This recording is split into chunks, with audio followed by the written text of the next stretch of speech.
Hello students, glorious coaching classes में आपका स्वागत है और मैं हूं धनंजय सिंह धनराज।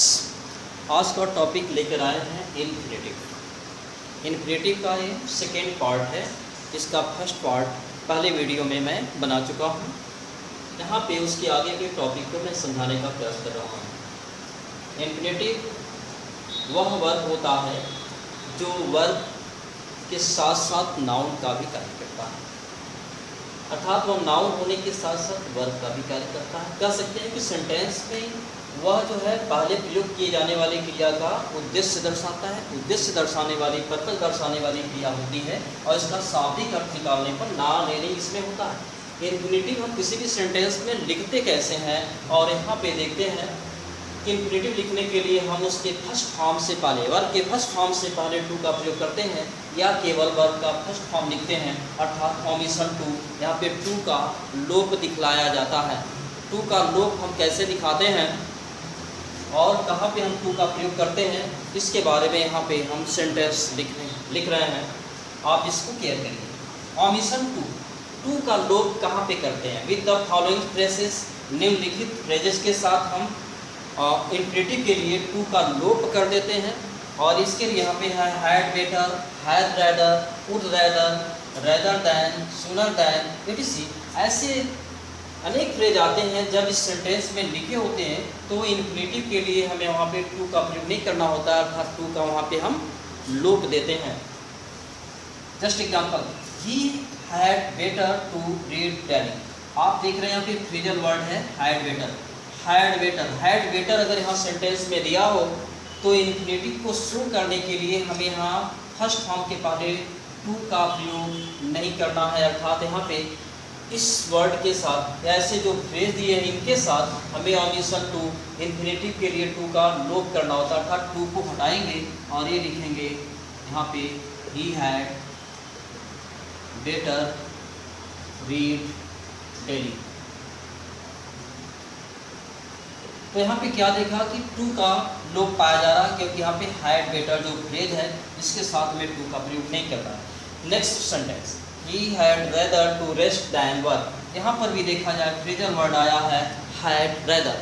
जब यहाँ पे हैड रेदर आ गया है तो सिंपल सी बात है, इसके इन्फिनेटिव को शो करने के लिए यहाँ पे जो टू लिखा गया है इस टू का प्रयोग नहीं करेंगे, अर्थात ये हो जाएगा correction, he had rather rest than work. और इस प्रकार से इस सेंटेंस को हम करेक्ट कर सकते हैं।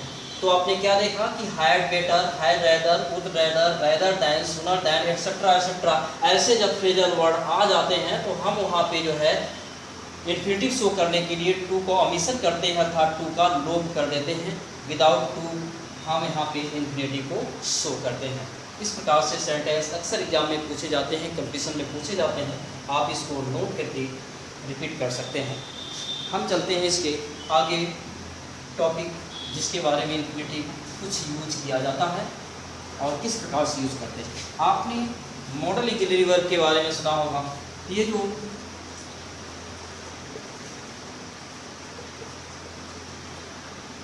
मॉडल ऑक्सिलरी वर्ब जो होते हैं, यहाँ पे मॉडल ऑक्सिलरी वर्ब क्या होते हैं? Will, shall, can, may, would, should, could, might, use to, ought to, need, dare. और इस प्रकार से जो है, और एक यहाँ पे मस्ट होता। इस प्रकार से कुल यहाँ पे 1 2 3 4 5 6 7 8 9 10 11 12 13 यह मॉडल ऑक्सिलरी वर्ब होते हैं। यह मॉडल ऑक्सिलरी वर्ब में आपने क्या देखा कि इन्फिनेटिव के लिए ऑलरेडी यहाँ पे यूज टू और आर टू, यहाँ पर ही टू का प्रयोग किया है। बाकी किसी भी मॉडल ऑक्सिलरी वर्ब के साथ टू का प्रयोग नहीं करता है। अगर सेंटेंस में इसका करेक्शन देखें इस प्रकार से, ही यूज्ड, गो, देयर, तो आप यहाँ पे क्या देख रहे हैं कि यहाँ पे यूज्ड है तो सब्जेक्ट के बाद अगर यहाँ पे इनमें से कोई भी मॉडल दिखाई दे रहा है, उसके बाद यहाँ पे क्या है, वर्ब दिखलाई दे रहा है, तो निश्चित रूप से यहाँ पे क्या है कि यह मॉडल का कार्य करेगा।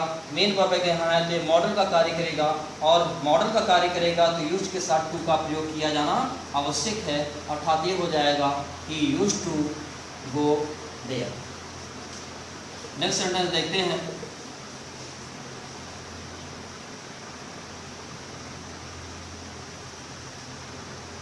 यहाँ पे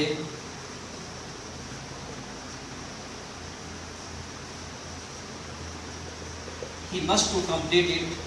अब यहाँ पे क्या है, मॉडल मस्ट दिया है, आप देख रहे हैं कि मस्ट के साथ यहाँ पे टू का प्रयोग नहीं किया हुआ है, जबकि यहाँ पे कंप्लीट के पहले टू यहाँ पे शो करना चाह रहा है, जबकि यहाँ पे टू का ओमिशन दिया जाता है।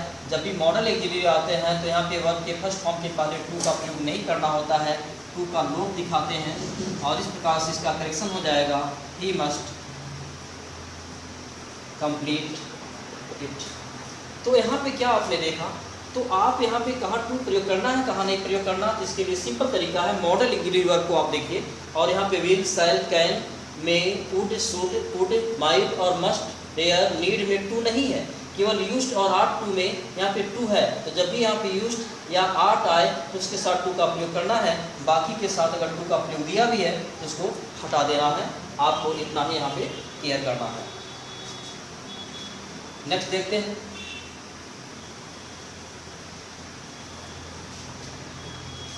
अब यहाँ पे चलते हैं, जब यहाँ पे क्या आता है, बट आता है, देन आता है, एक्सेप्ट आता है, और इसके पहले भी यहाँ पे कुछ सेंटेंस दिया हो और बाद में भी यहाँ पे कुछ दिया हुआ हो। तो यहाँ पे क्या होता है कि जब भी इसके पहले मेन वर्ब के रूप में डू होता है, डू का मतलब यहाँ पे इसका सिंगुलर फॉर्म डज भी हो सकता है और पास्ट फॉर्म डिड भी हो सकता है। तो यहाँ पे हम ओनली जो है वर्ब का फर्स्ट फॉर्म प्रयोग करते हैं, अर्थात तो वहाँ पे टू का ओमिशन पाया जाता है, टू का लोप पाया जाता है। जैसे यहाँ पे देखते हैं इनकरेक्ट के रूप में,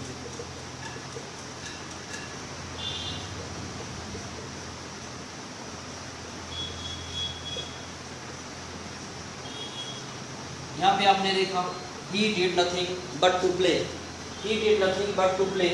यहाँ पे जो लिखा गया है, तो आपने यहाँ देखा कि फर्स्ट वर्ब के रूप में यहाँ पे डू का प्रयोग किया गया है। जब यहाँ पे फर्स्ट वर्ब के रूप में डू का प्रयोग किया जाएगा तो बाद में जो है क्या होगा कि टू का ओमिशन पाया जाता है, टू का प्रयोग नहीं करते हैं, केवल यहाँ पे वर्ब के फर्स्ट फॉर्म को लिखते हैं, अर्थात यह हो जाएगा he did nothing but play.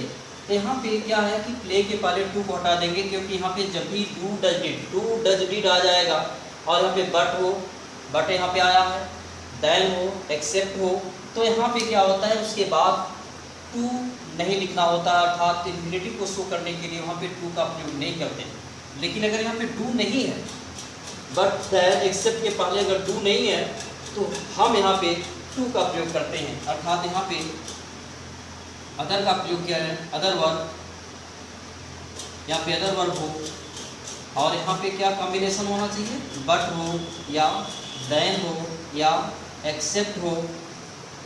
तो इसके बाद जो इन्फिनिटिव शो करना होता है उसके लिए हमें टू का प्रयोग करना होता है, यहाँ पे हम टू का प्रयोग करते हैं। एग्जाम्पल के रूप में देख सकते हैं,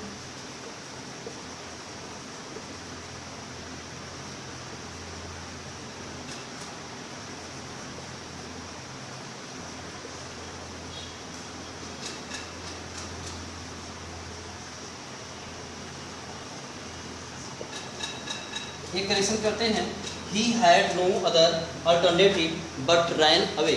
तो आपने यहाँ पे क्या देखा, बट का प्रयोग किया है, और इसके पहले जो सेंटेंस है यहाँ पे जो है डू या डज या डिड का प्रयोग नहीं है, यहाँ पे अल्टरनेटिव, अदर, नो, हैड, कहीं भी यहाँ पे डू डज डिड नहीं लिखा है, और बट यहाँ प्रयोग कर लिया है, देन हो, एक्सेप्ट हो, इनमें से कोई हो सकता है, और तुरंत उसके बाद क्या होना चाहिए, वर्ब आना चाहिए। तो देखिए वर्ब भी है, तो वहाँ पे क्या होगा, टू का प्रयोग करते हैं, अर्थात इसको जब करेक्शन करते हैं ये हो जाएगा he had no other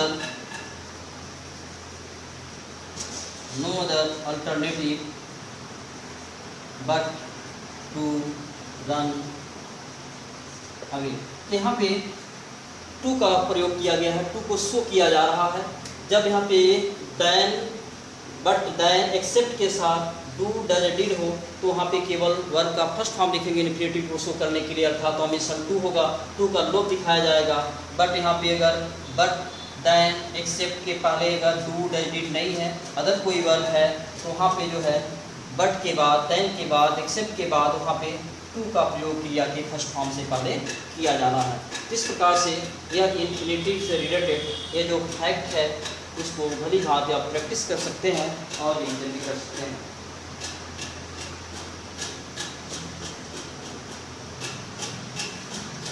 चलते हैं इसका नेक्स्ट टॉपिक क्या है।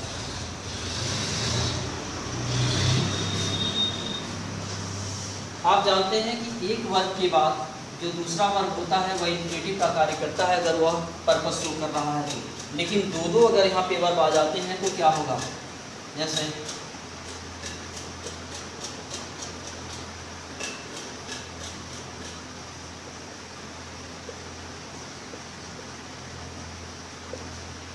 ये दिया हुआ है he went to play and to buy books.